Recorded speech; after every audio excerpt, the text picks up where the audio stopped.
What's going on, everybody? Welcome and happy Halloween.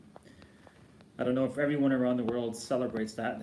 I don't think everyone does, but here in North America, we do. I don't really have any plans today, so I thought I'd maybe just hop on board here on YouTube and give you guys a little bit of a show, see what we could do. So thank you guys so much for tuning in here.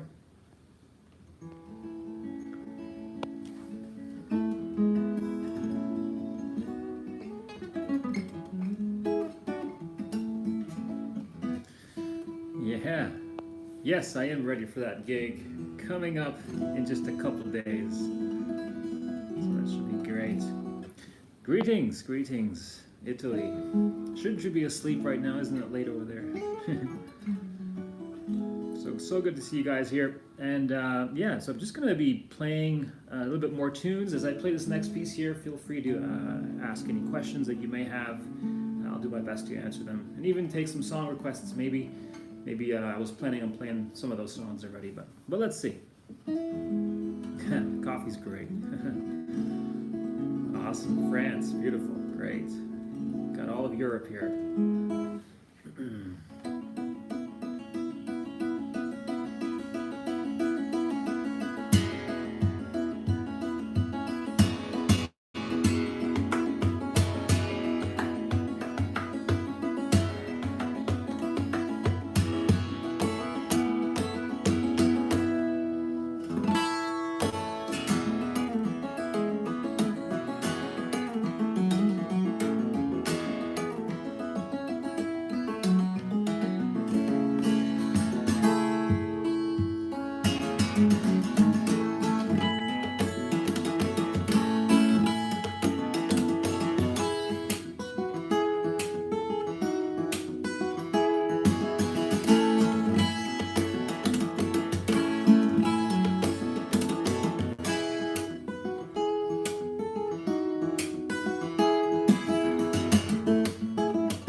All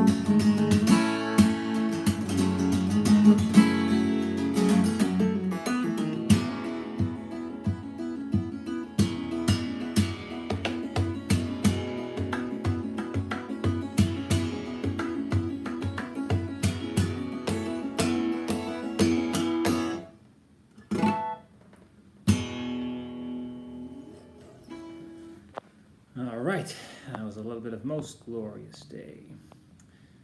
Tico is not here right now. I think he's out treat or treating. There's no tricks with him. He just likes to treat or treat. So that's kind of where he's at.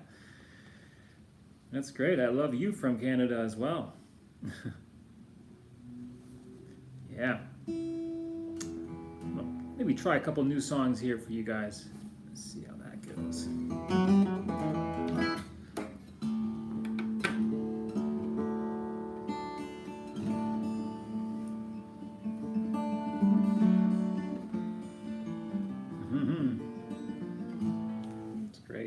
Colombia. Always wanted to go there.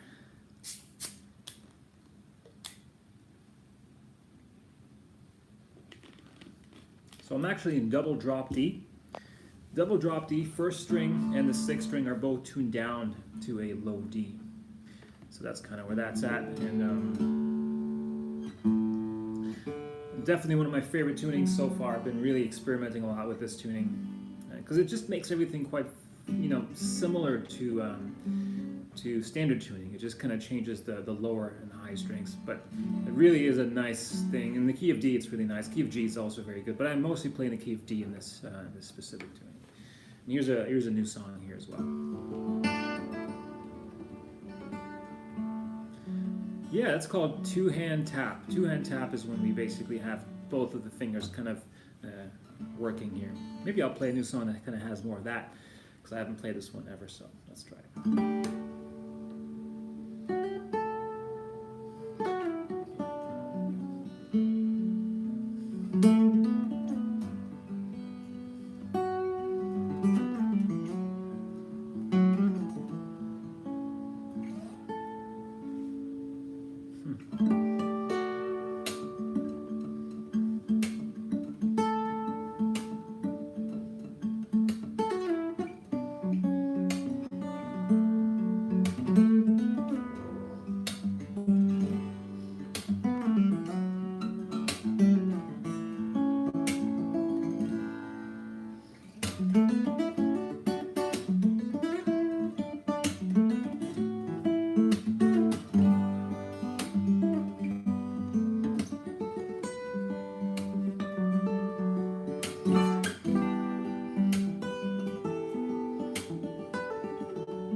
that was a brand new song there for you guys. And that was called Waves of Orta. Waves of Orta. It's a really fun song. And hoping to have this released. I recorded it, I just need to edit it.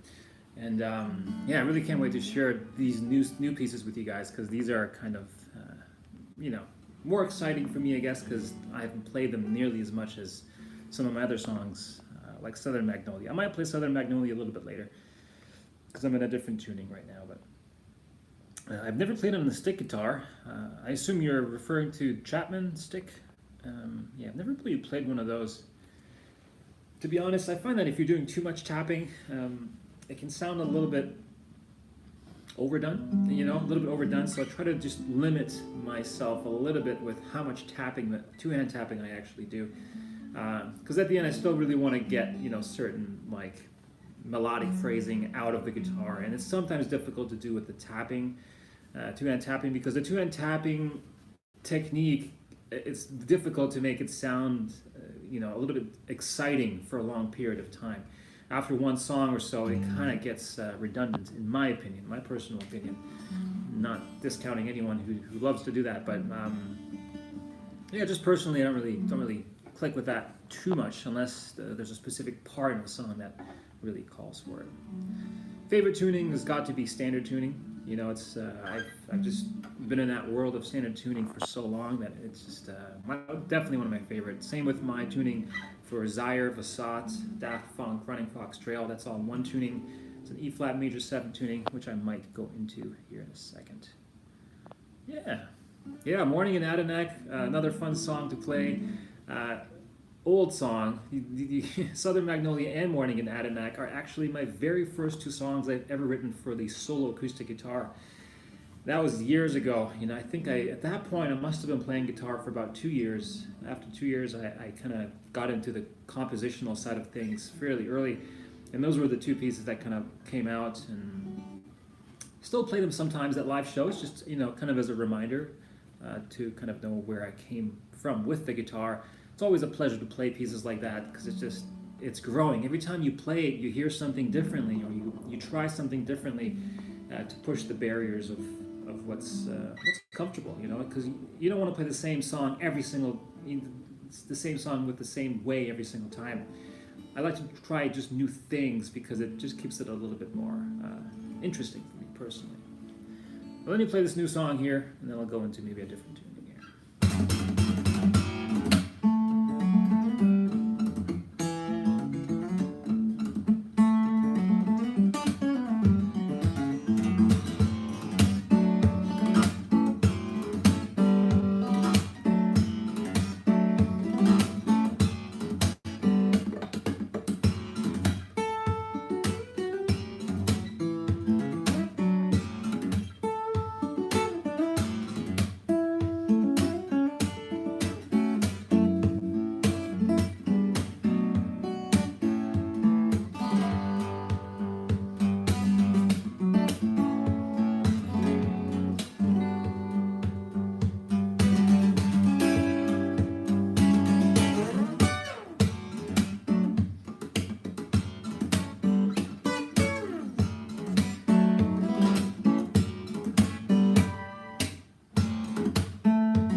Ah, give me a thumbs up if you like that.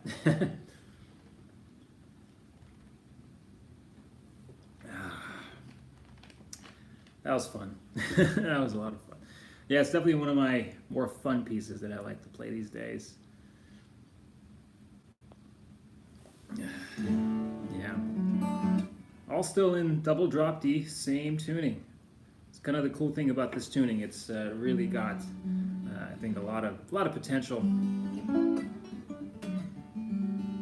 There's one more song that I have in this. Well, I've got another song called "Us Against Them." I'm not going to play that one because I don't remember that one. But we can maybe make a deal. If you guys want to do a super chat, I will play any song. I will try to play any song. That sounds like dangerous territory for me because I don't know what I'm getting myself into with that. But I love 12-string guitars. 12-string guitars are great. Don't have one though, unfortunately. You know, so.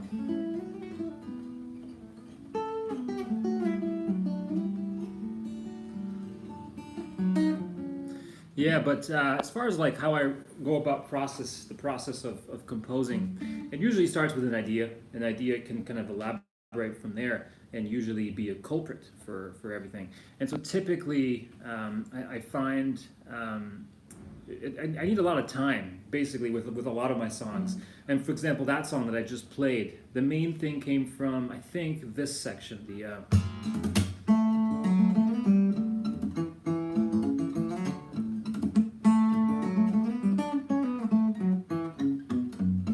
so something like that. And then what I would do is maybe I would take that same idea, and then the second time, maybe the intro could be kind of slowed down like that without a beat. And then the second time that I would play it, I would initially do something a little bit more upbeat. And then so what I could do is, the first time, then with the kick drum, right now I'm doing the kick drum kind of on every downbeat more or less. So we're getting this sort of constant groove.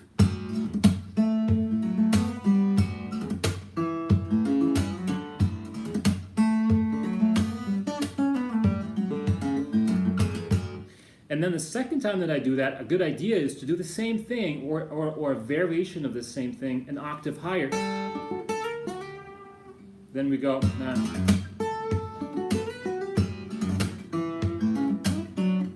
Now this starts to become a conversation. Then we have,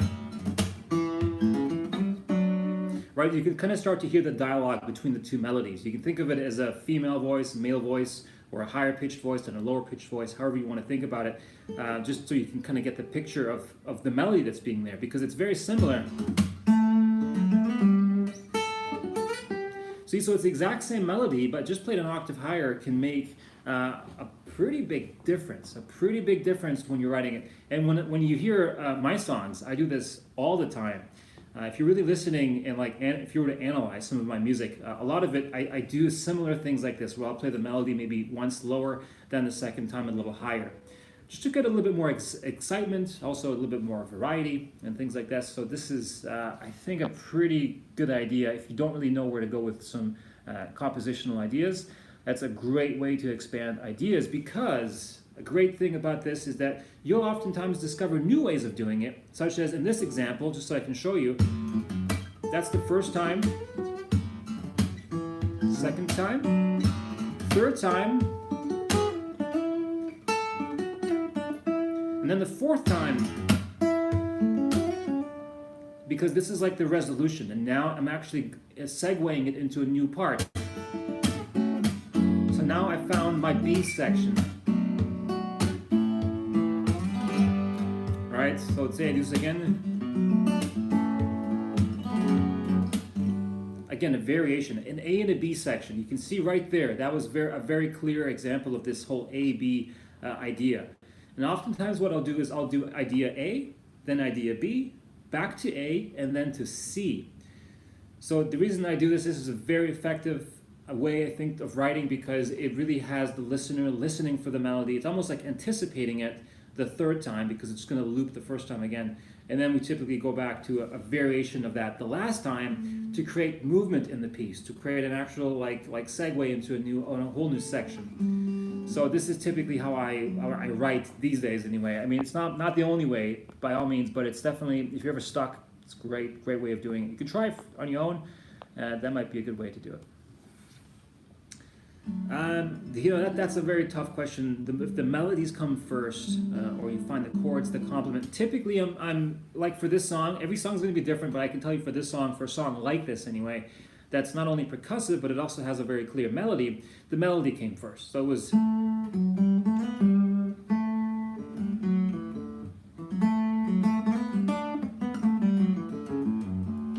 So that was the melody that actually came first. Then the chords, and the chords, to be honest, aren't that like in your face. It's more of a melody-driven thing. It's more just the bass and the melody.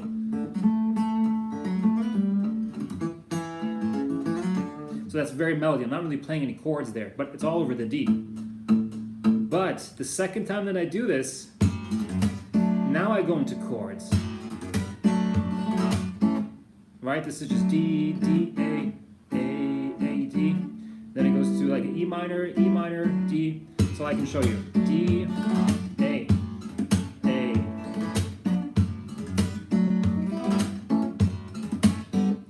Then it goes to the G, open G. So you can kind of start to see this sort of pattern between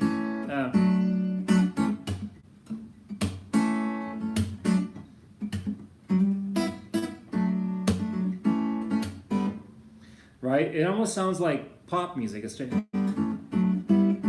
especially if you play it like this.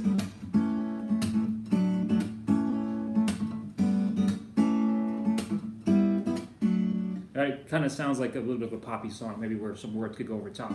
But I do this as a variation to break it up, because sometimes having too much melody can actually be counterproductive. Or counter melodic, if you will, because if you play too much melody, it can overwhelm the listener. That's why I actually throw in these chords to kind of break it up. So the second time that I play the melody, after playing these chords, the melody is like, wow, it's back again, right? It gives you that kind of that value of really understanding when that melody needs to come back in. Of course, this is just one example, right? This isn't by any means the only way of doing it. This is just in this specific song, and every song is going to have its own way of doing it. Hopefully that answers your question.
was a new song there called Home.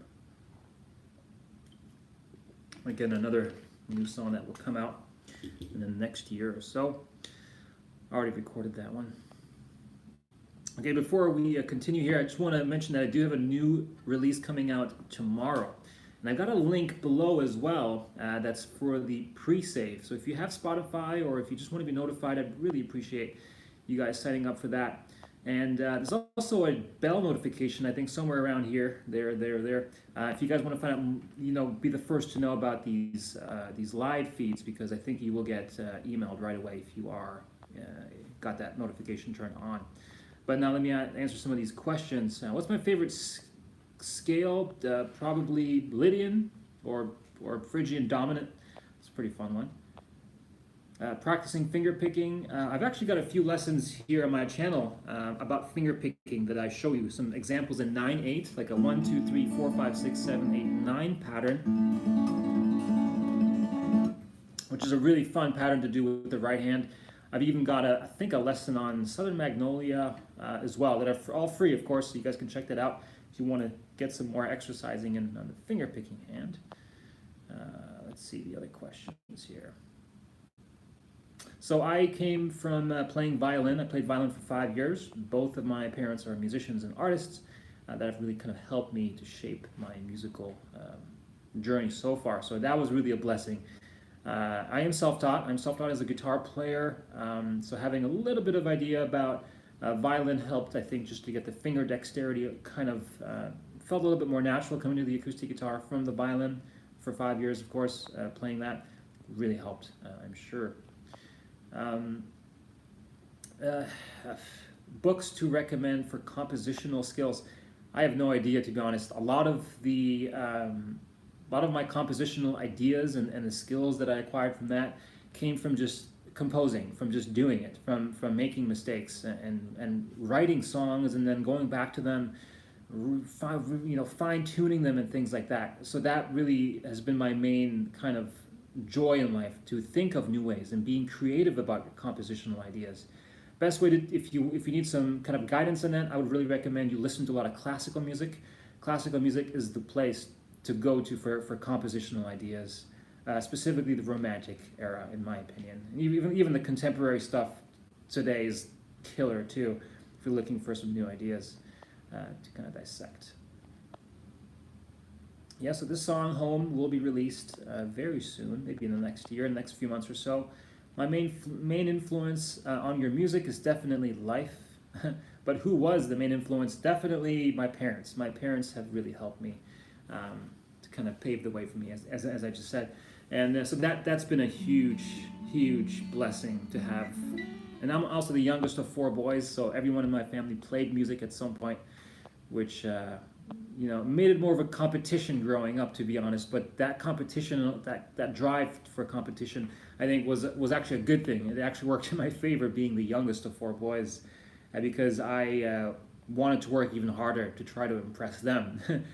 So of course I'm not really that competitive anymore as a guitar player. I used to do a lot of competitions and things like this, but now I'm just more doing it for myself and just to share it with you guys and share it with life. I think that's my main thing. Let's see. Yeah, so this is a Cole Clark guitar. This is my signature model, Cole Clark guitar, my favorite guitar to go to for live performances. It's not really the greatest song that's not really the greatest guitar for acoustic guitar playing. I'm playing it now because this is my stage guitar, and I've got a show coming up in a couple of days, so I just want to kind of get warmed up with this guitar. But this guitar is really it's the best for the stage, not really for like studio recordings and things like that. Great, very nice comments, thank you. Yeah, both of my parents are here in Toronto. Maybe I can introduce you guys. Yeah, I think that'd be interesting. Maybe you could do a little jam session with my parents. That'd be pretty fun. It's actually not a bad idea at all. Yeah, so I met Andrew York. I played a song with him called Southern Magnolia, one of my pieces, where he was kind enough to join me in on that.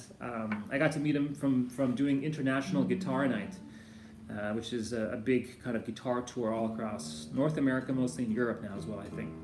So I got to meet Andrew York that way, and cool guy, really a Renaissance man, really wise man, knows a lot about a lot of things, and yeah, we really got along well.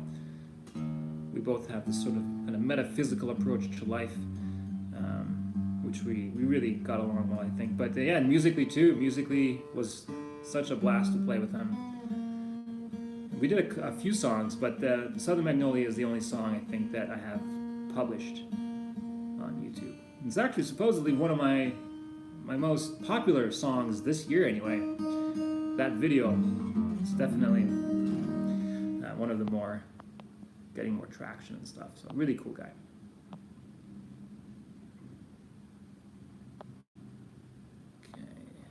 No plans for UK right now. I'm not really touring at all, to be honest. So I'm just kind of playing the show on Saturday.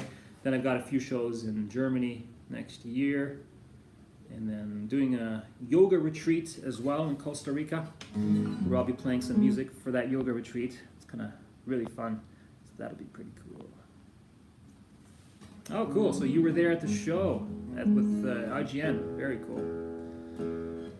Yeah, I don't know. That'd be really cool to play with them again. So I just got a request for some Daft Funk. I'll play a little bit of Daft Funk. I've only got about 18 minutes left here according to YouTube, because I know it kind of cuts off after an hour. So let's try this.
I'm glad you like it.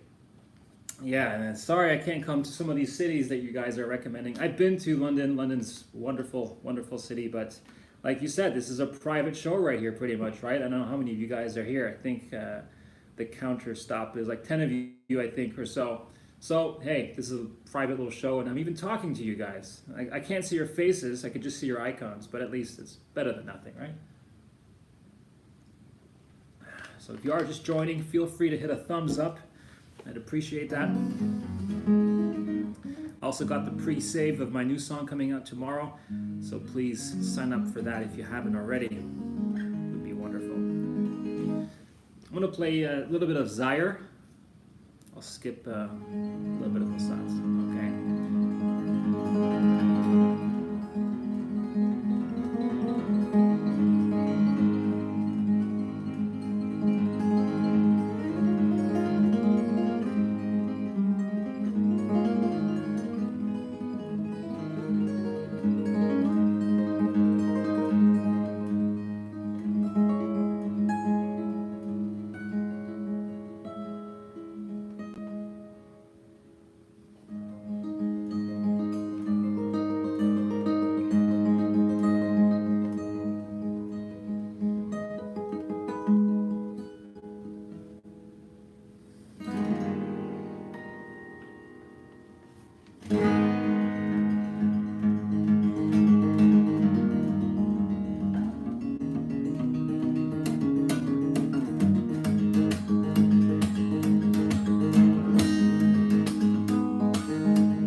Yes.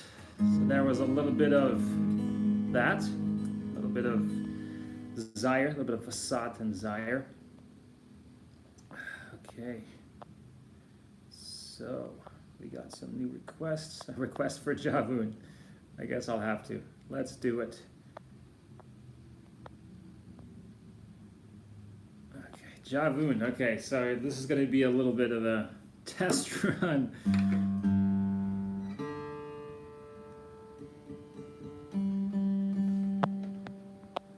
Prepare to hear some wrong notes. I don't even remember what tuning it's in. Doug, do you happen to know what tuning it's in? I think it's a D, D sharp, D sharp, D sharp. That's it. Yeah, D sharp, G, D sharp, D sharp, G, A flat.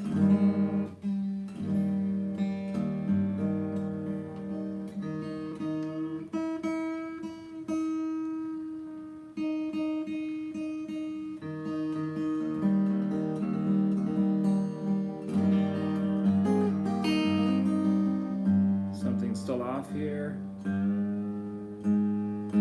Ah, yes.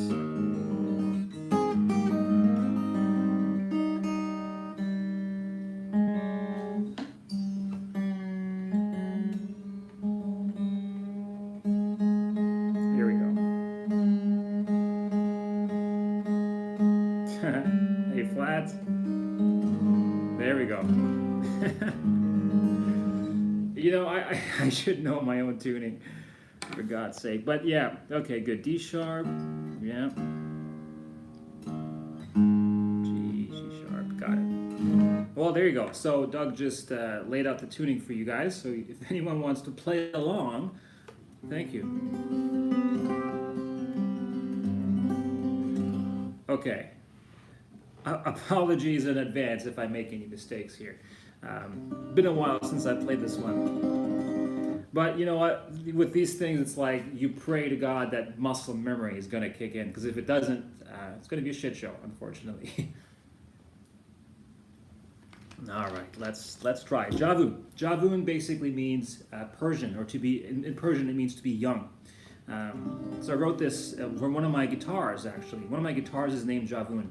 I think it's the Taylor, if I'm not mistaken, because I remember buying that. Anyway, let's just try it.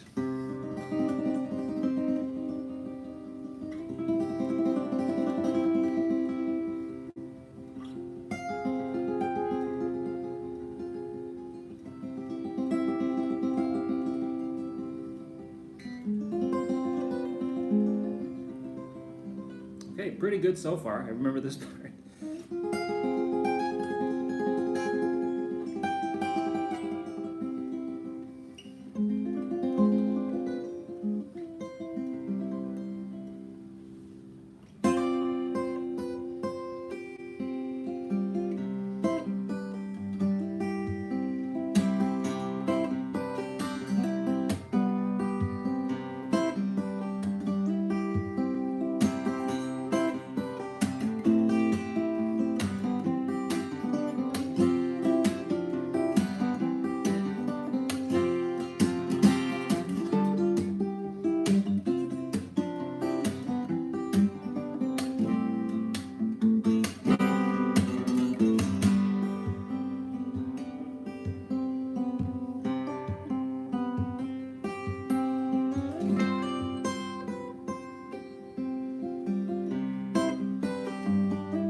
I can't believe I just played that.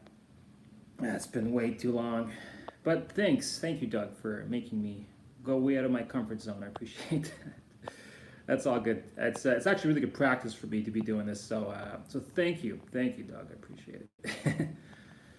Okay, so I don't think I have enough time for one more song because I think YouTube's going to kick me off in about 4 minutes, and I don't know if I can play Southern Magnolia in that short amount of time.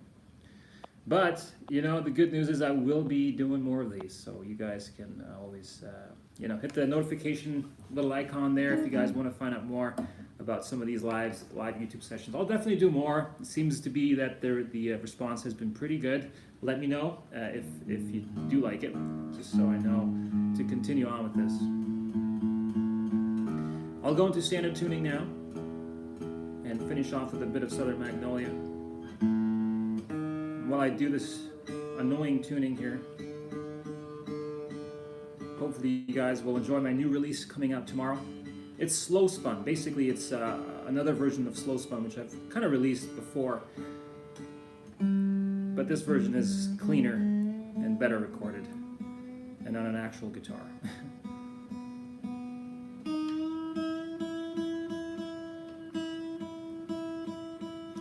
My pleasure.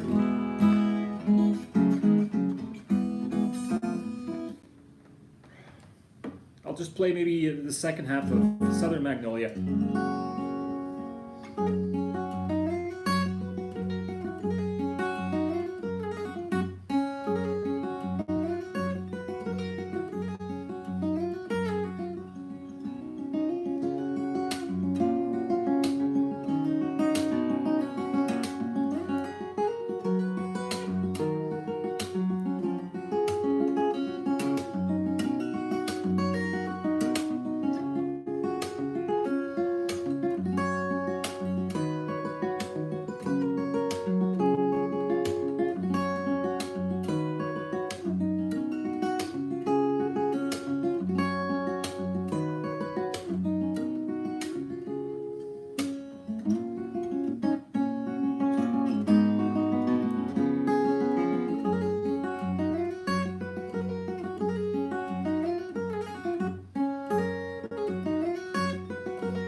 That was more or less the second half or so of Southern Magnolia. I got a few seconds here to log off before YouTube kicks me off. But before I go, thank you guys again. It's been a wonderful time spending a good hour with you guys here today. I look forward to doing this more often. And yeah, so again, no shows in Italy just yet. I'm sure stuff will come up. But yeah, so if you guys have any other questions, you can just leave a comment to the left, I think. The chat is on the right, if I'm not mistaken. But you can leave a comment if you guys have any other questions. And I usually try to get back to as many comments as possible. Okay, so if I don't see you guys next live YouTube live session that I do, have a wonderful, wonderful Halloween and a great evening, and we'll see you next time. Peace.